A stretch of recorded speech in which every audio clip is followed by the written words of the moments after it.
Boker Tov, Shavua Tov. Tous les jours, on a un rôle de se rappeler de 10 choses. Chaque juif doit se rappeler, il y a 10 choses à se rappeler tous les jours. La mitzvah du Shabbat, par exemple.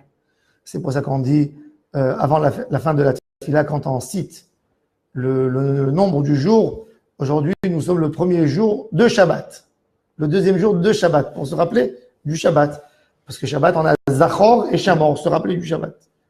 On a la mitzvah de se rappeler de Amalek, ce qu'il nous a fait quand on est sorti d'Égypte, tous les jours. On a la mitzvah de se rappeler de Jérusalem. Une des mitzvot, de se rappeler de ce qu'il faut faire tous les jours, qu'il faut accomplir tous les jours. Une des mitzvot, se rappeler ce qu'il a voulu nous faire Balak et Bilam.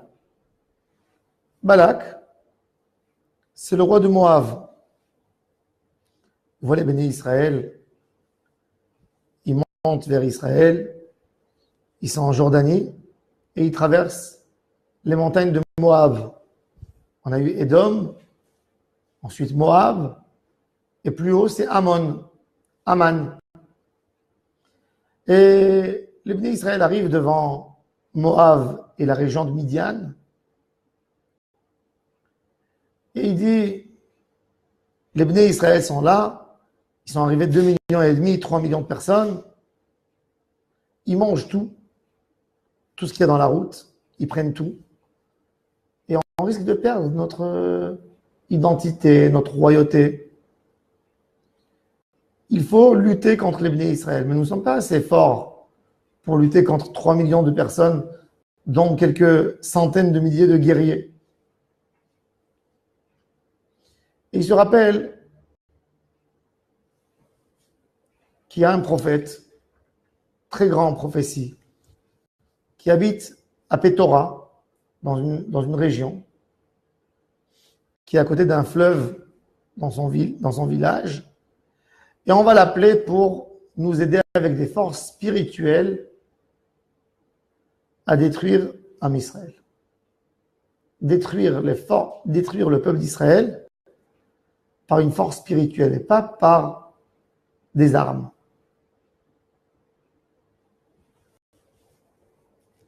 Balak envoie des émissaires chez Bilam, lui dire il faut venir maudire Am Israël. Je te demande une chose, de maudire Am Israël. La Gemara nous dit que Bilam était très grand en prophétie et en connaissance du plan divin. À tel point que le Talmud nous dit qu'il y a un moment dans la journée que Dieu est en colère. Quel est le moment? Le moment où tous les rois de l'Est, de l'Asie, se lèvent et servent leurs idoles, qu'il y a un moment de regret quelque part chez Dieu sur la création du monde. Et dans ces moments, toute malédiction, comme on dit quelqu'un, ça se réalise tout de suite. Bilam se met devant les bénis Israël, il suffit de dire les mots « extermine-les » en visant avec les mains sur le peuple d'Israël. Et il aurait pu exterminer Am Israël par ses malédictions. Et Akadosh Baruch Hu, ces jours-ci, ne s'est pas mis en colère. Comme il dit, Bilam, Ma'ekov, Lokaboel, qu'est-ce que je peux faire pour maudire, puisque Dieu, j'ai pas réussi à le mettre en colère, ou Ma'ezrom, Lozaram Hashem, je ne peux pas réveiller sa colère contre son peuple. C'est très intéressant dans cette histoire, parce que, quelque part, regardez l'idée de Balak et de Bilam, comment elle est tordue à la base. On a un peuple élu, un peuple qui a reçu la Torah, un peuple qui est nourri, logé par Hachem dans le désert 40 ans. Et Balak et Bilam essayent de dire à ce père par rapport à ses enfants, tu vas tuer tes enfants. Il faut essayer de comprendre la psychologie de Balak. Balak, toi, tu te sens menacé par Israël parce que tu sais que Dieu est avec eux. D'accord? Comment peux-tu louer quelqu'un, lui payer de l'argent, qu'il essaye d'inciter, de provoquer Dieu à maudire et à faire du mal à ses enfants? Il faut être quand même courageux. C'est comme si je me mets une aventure, je dis, je vais fâcher entre le roi et son fils. Je vais dire au roi qui tue son fils. Est-ce que c'est possible? Il faut comprendre la tête parce qu'il va mettre de l'argent là-dedans. Balak. Il faut comprendre. Qu'est-ce que Balak savait que nous, on ne sait pas?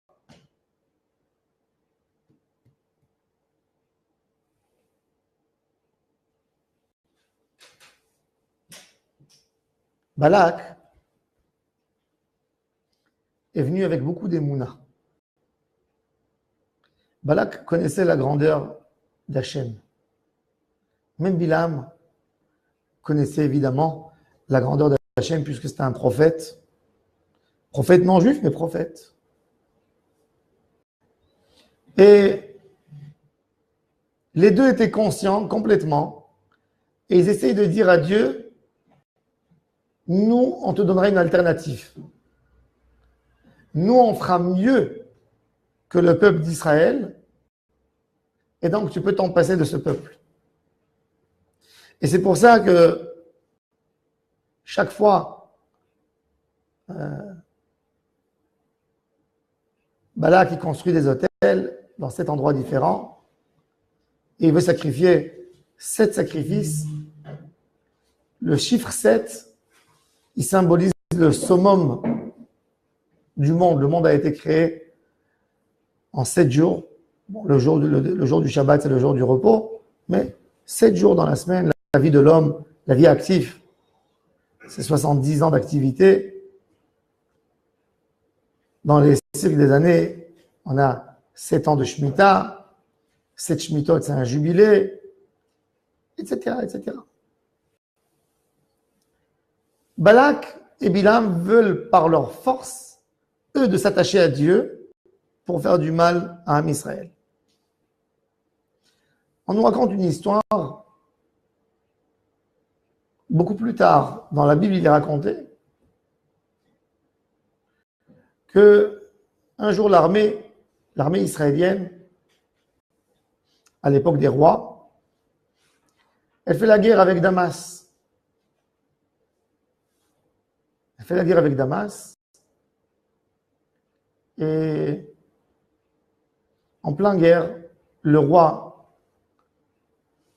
de Aram, il voit qu'il est en train de tout perdre. Mécha. Qu'est-ce qu'il fait Mécha? Il prend un conseil, il comprend qu'Am Israël a une force spirituelle. Et il dit cette force, elle leur arrive parce qu'Abraham a eu un lien extraordinaire avec Dieu. Alors il pose la question, quelle était l'épreuve la plus dure d'Abraham? Alors on lui dit, Dieu dit à Abraham, sacrifie ton fils. Il était prêt de sacrifier son fils. Qu'est-ce qu'il fait Mécha? Il prend son fils, il le sacrifie. Au nom d'Hachem.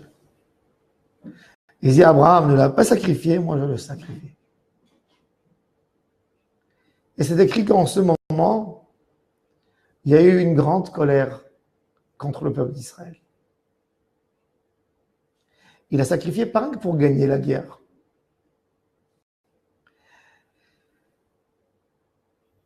Il y a une différence quand tu fais un moyen pour obtenir quelque chose ou quand tu veux vraiment recevoir l'idée. Il dit Hachem, pourquoi tu défends ces gens? Moi, je te ferai plaisir pour toi. J'ai compris que c'est toi le grand. Tu n'es pas obligé de continuer tous les jours avec les mêmes ouvriers que tu as. Ils ne sont pas bons. Je me pose candidat à leur place. Et ça fait toujours un petit truc. C'est vrai qu'Am Israël a eu une promesse d'Hachem. Lo yachalif ha'el velo yamir dato le'olamim lezulato. Hachem ne change pas, de la même manière que Hachem ne change pas ses règles, ne change pas sa religion, il ne change pas son peuple. Mais on peut avoir un grand qui trouve sur Am Israël par une avodat Hachem, même d'un goy. Il y avait un grand tzaddik qui est décédé l'année dernière, qui habitait à Kiryat Gat, le Rav Nissim Mouyal, Zecher Tzadik Livracha. Un grand tzaddik, un grand Aved Hachem. Et de temps en temps, il allait dans un jardin, un petit parc dans la ville à Kiryat Gat. Il se mettait sous un arbre et il faisait Kriyat Shema pendant 20 minutes en pleurs et en cris. Et après quelques années, un de ses élèves lui a posé la question: Rabbi, pourquoi tu vas là-bas chaque fois, sous cet arbre, et tu fais là-bas Kriyat Shema comme tu l'as fait même pas à la synagogue? Il lui a dit: regarde, un jour j'étais là, je passais, c'était le Ramadan. Et j'ai vu un arabe, un ouvrier qui devait travailler à côté, qui s'est cherché un endroit de prière, qui a mis son petit tapis et qui priait tellement fort à Hachem. Quand j'ai vu ça, j'ai dit, quand Kadosh Baruch Hu, il voit ça, il dit: vous, mes enfants, vous faites pas ce niveau de tfila pour éviter qu'il y ait un kitroug quand on devient rigoureux avec Am Israël. Chaque fois que je viens ici, je fais une grande tfila pour montrer à Hachem que nous aussi, dans Am Israël, on se rapproche de lui. L'histoire de Balak ou Bilam, la première chose qu'elle doit nous dire, nous ouvrir les yeux,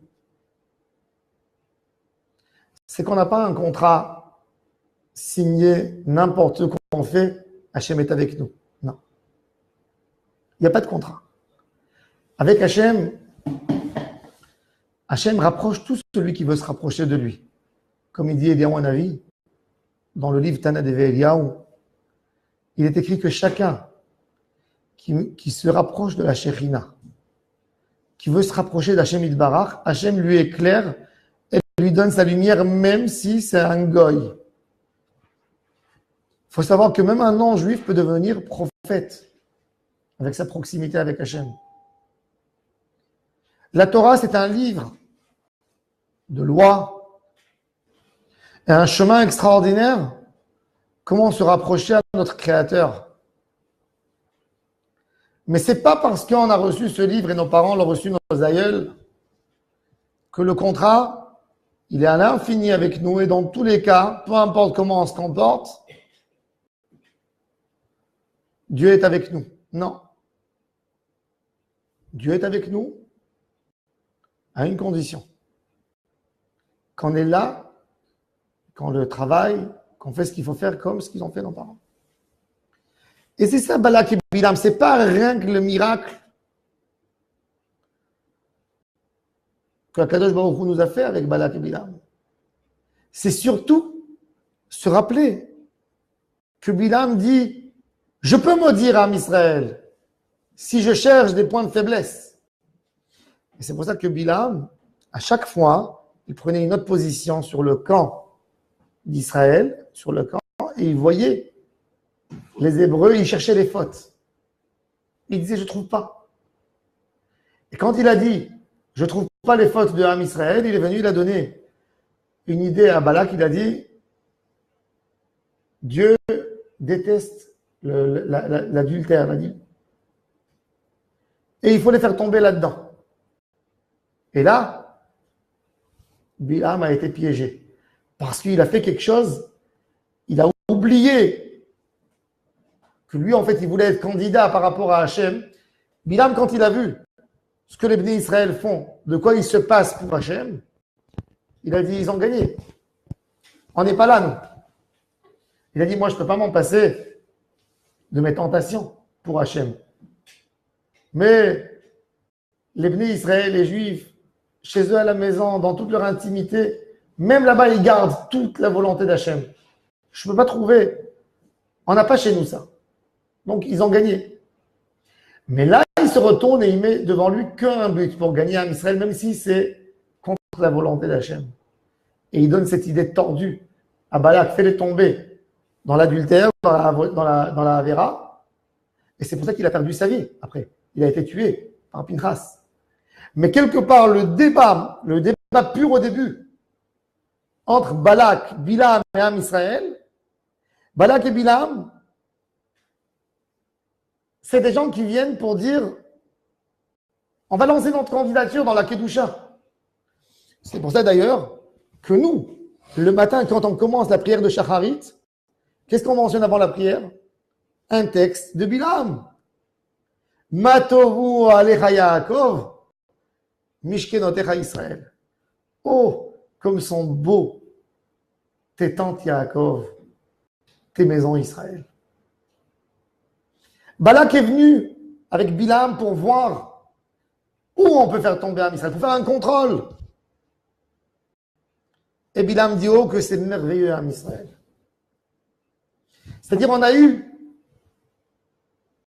ce papier, cette attestation de notre plus grand ennemi qui vient, qui dit vous faites une bonne satisfaction à Hachem. Hachem est satisfait de vous. Et ça, c'est bon. De se remettre toujours en question, c'est bon. C'est après que Balak et Bilam ont dévié dans la Avera. Leur seul moyen, c'était de battre Am Israël, de le faire tomber dans la faute. Mais au début, c'était de lancer une candidature. Et ça, c'est tout à fait légitime, c'est tout à fait normal.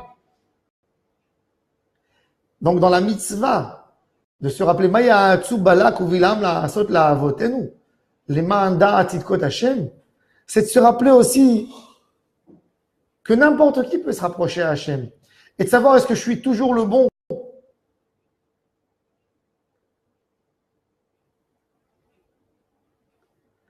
Dans les chefs de l'armée, même s'ils sont en paix, même si on est en paix, toujours se dire je dois être le meilleur parce que si je ne serai pas en paix, il faut que c'est moi qui gagne. C'est moi qui dois gagner. Pareil dans la Kedusha. Ne jamais se contenter. Bilam, quelque part, il est venu nous enseigner qu'on peut toujours relancer une candidature. Et il faut qu'on soit valable, qu'on tient. Ça, c'est la Avodat Hashem. Ça, c'est la Avodat Hashem. Et ça, on a le droit d'apprendre de Bilam. Et c'est pour ça que nous, quand on commence la tefila, qu'est-ce qu'on dit à Hachem? Hachem, accepte notre tefila. Accepte notre prière. Regarde, même Bilam qui est venu nous faire du mal, qui est venu pour voir où on est en train d'enfreindre la loi, lui-même a témoigné, Matovu alecha Yaakov, mishkenotecha Israël. Lui-même a dit que nous faisons ta volonté.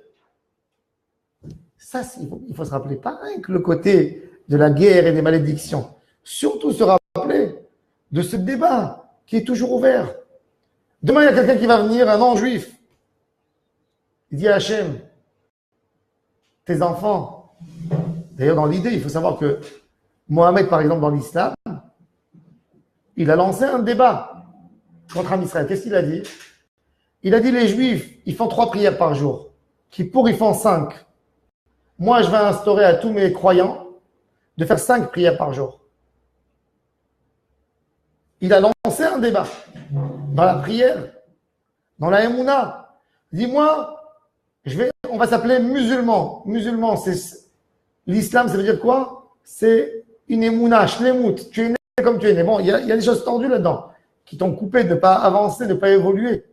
Mais il a lancé une guerre. Ça veut dire, il a dit, je suis monothéiste. Dieu, regarde, moi, je vais te servir mieux que les enfants d'Abraham. Moi, je vais mettre 5 prières par jour.